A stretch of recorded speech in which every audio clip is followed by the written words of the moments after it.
అండి ఈరోజు అయితే నేను ఎగ్ రోల్ చేశానండి. చాలా టేస్ట్గా అయితే ఉంది. మీరు ఎవరైనా ట్రై చేయకపోతే ఒకసారి ట్రై చేయండి. ఎలా చేయాలి ఏంటనేది ఈ వీడియోలో చూసేద్దాం. 2 కప్స్ అయితే గోధుమ పిండి తీసుకోవాలండి. నేనైతే కొలతల మీద అయితే చెప్తున్నాను. 2 కప్స్ అయితే గోధుమ పిండి తీసుకున్నా. అలాగే ఒక కొద్ది ఎలుతుగా 1 కప్తో మైదా వేసుకోవాలండి. కప్పుడైనా వేసుకోవచ్చు, పర్వాలేదు. నేను కొద్దిగా తక్కువ వేసుకుంటున్నాను. అలాగే టేస్ట్ సరిపడా కొద్ది సాల్ట్ అయితే వేసుకోవాలి. ఇప్పుడు వీటిని అయితే కలుపుకుందామండి. మొత్తం ఇందులో వేసిన సాల్ట్ కలుపుకున్న తర్వాత కొద్ది కొద్ది వాటర్ వేసుకుని అయితే కలుపుకోవాలి.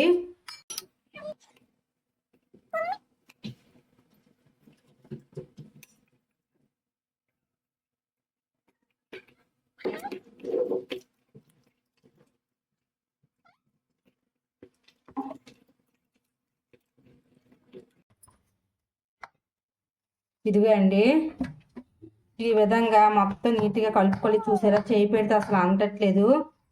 ఇలా కలుపుతున్నప్పుడు అలా చేతికి కూడా అంటకూడదండి. ఈ విధంగా అలాగైతే కలుపుకోవాలి మొత్తం అయితే. వీటిని మూత పెట్టుకొని 10 నిమిషాలు అయితే పక్కన పెట్టుకుందామండి.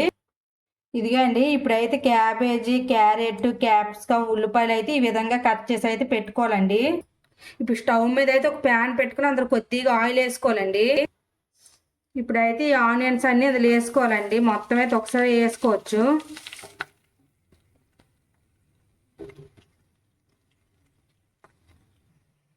ఇప్పుడు ఒకసారి అయితే వీటిని కలుపుకుందాం. చాలా మంది అయితే ఎగ్ రోల్లోనైతే ఇవి ఫ్రై చేయరండి. కొంతమంది ఫ్రై చేస్తారు, కొంతమంది ఫ్రై చేయరు. నేనైతే ఒక 50% అయితే ఫ్రై చేసుకుంటాను. వీటిని హై ఫ్లేమ్లో పెట్టుకొని ఒక 2 minutes అయితే బాయిల్ అయితే చాలండి మొత్తము. ఇప్పుడైతే ఇందులో కొద్ది పెప్పర్ పౌడర్ అయితే వేసుకుందామండి. అలాగే టేస్ట్ చూసుకుని అయితే సాల్ట్ వేసుకోవాలి. ఎక్కువ అవసరం లేదండి, కొద్దిగా వేసుకుంటే చాలు. ఇప్పుడు వీటిని అయితే కలుపుకుందాం. ఇప్పుడు ఇందులో కొద్దిగా కారం అయితే వేసుకుంటున్నానండి. వేసుకొని అయితే వీటిని కలుపుకుందాం. చూసారా ఎంత చాలా ఎక్కువగా వేసాను, ఇప్పుడు ఎంత తక్కువగా అయిపోయిందో. మరొక 2 minutes అయితే దీన్ని ఫ్రై చేసుకుని అయితే గ్యాస్ స్టవ్ ఆఫ్ చేసుకోవాలండి. ఇదిగా అండి, 50% అయితే బాయిల్ అయిపోయింది. ఇప్పుడు స్టవ్ అయితే ఆఫ్ చేసుకుందాం. వీటిని పక్కన పెట్టుకుందాం అండి. ఇప్పుడు చపాతీ ముద్ద అయితే తీసుకోవాలండి. ఈ విధంగా కొద్దిగా పిండి అయితే వేసుకొని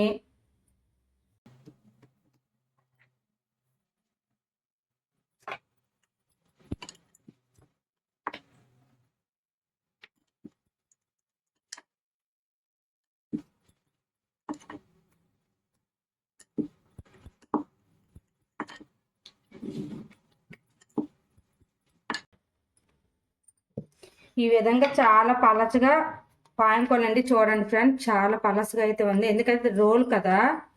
ఈ విధంగా అయితే ఉండాలండి. ఇప్పుడు గ్యాస్ స్టవ్ మీద అయితే ఒక ప్యాన్ అయితే పెట్టుకోవాలండి. పెట్టుకొని కొద్దిగా ఆయిల్ అయితే వేసుకోవాలి. ఆయిల్ అయితే వీటెక్కాక ఇలాగ ఈ విధంగా చపాతీని అయితే ఇలాగ వేసుకోవాలండి.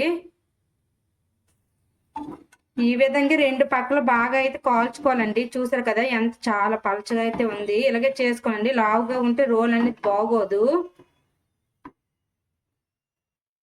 ఈ విధంగా కాల్చుకోవాలండి. ఇప్పుడు వీటిని తీసేద్దాం. ఇప్పుడైతే ఒక హాట్ బాక్స్లో కానీ ఎందులోనైనా ఈ విధంగా వేసుకోండి. ఇదిగోండి, సెకండ్ రోటీ కూడా కాల్చుకుంటున్నాను. ఈ విధంగా అయితే మొత్తం అయితే కాల్చుకోవాలండి.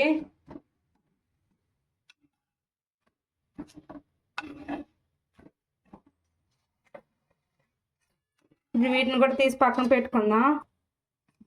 ఇదిగే అండి, రోటీలు మొత్తం అయితే చేయడం అయిపోయింది. చూసారా చాలా అంటే చాలా పలచగా అయితే వచ్చాయండి రోటీలు. ఈ విధంగా అయితే మొత్తం కాల్చుకోవాలి.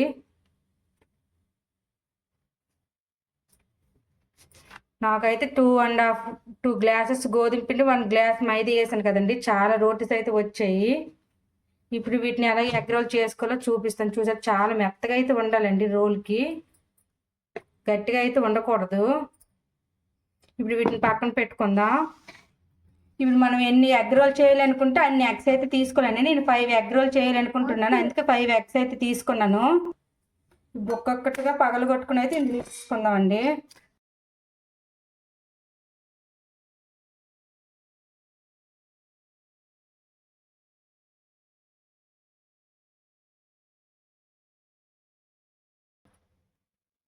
ఇప్పుడైతే ఒక స్పూన్తో అయితే మొత్తం కలుపుకుందామండి.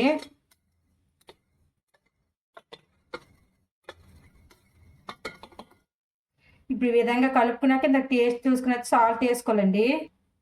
అలాగే కొద్దిగా పెప్పర్ పౌడర్ వేసుకోవాలి. పసుపు వేసుకోవాలంటే వేసుకోవచ్చండి, లేకపోయినా పర్వాలేదు. నాకు కొద్దిగా స్మెల్ అయితే వస్తుంది, అందుకే వేసుకుంటున్నాను. అలాగే లైట్గా కొద్దిగా కారం వేసుకోవాలి.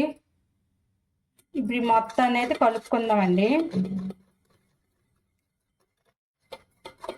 ఇదిగోండి మొత్తం ఈ విధంగా కలుపుకున్నాం కదా. ఇప్పుడు వీటిని పక్కన పెట్టుకుందాం. ఇప్పుడు ఒక ప్యాన్ అయితే పెట్టుకోవాలండి. పెట్టుకుని అందులో కొద్దిగా ఆయిల్ అయితే వేసుకోవాలి. ఈ విధంగా అయితే చూసుకొని అయితే ఎగ్ అయితే వేసుకోవాలండి.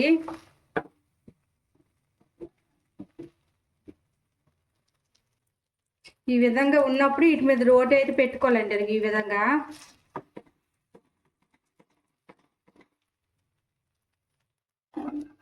రెండు పక్కల కాల్చుకోవాలండి. చూసారు కదా, ఈ విధంగా కాలితే సరిపోతుంది. ఎందుకంటే మనం ఉల్లిపాయలు ఏం వేయలేదు కదా, ఎగ్ అయితే వేరంగా వేగిపోతుంది ఆయిల్లో. ఇప్పుడు వీటిని తీసేద్దామండి. ఇప్పుడు ఇంకొక ప్లేట్లోకి వేసుకోవాలి. ఇప్పుడు ఇందులో ఒక టేబుల్ స్పూన్ చిల్లీ సాస్ వేసుకోవాలండి. అలాగే ఒక టేబుల్ స్పూన్ టమాటా సాస్ వేసుకోవాలి. వేసుకొని అయితే వీటిని బాగా అయితే దీని మీద రుద్దుకోవాలండి. ఈ విధంగా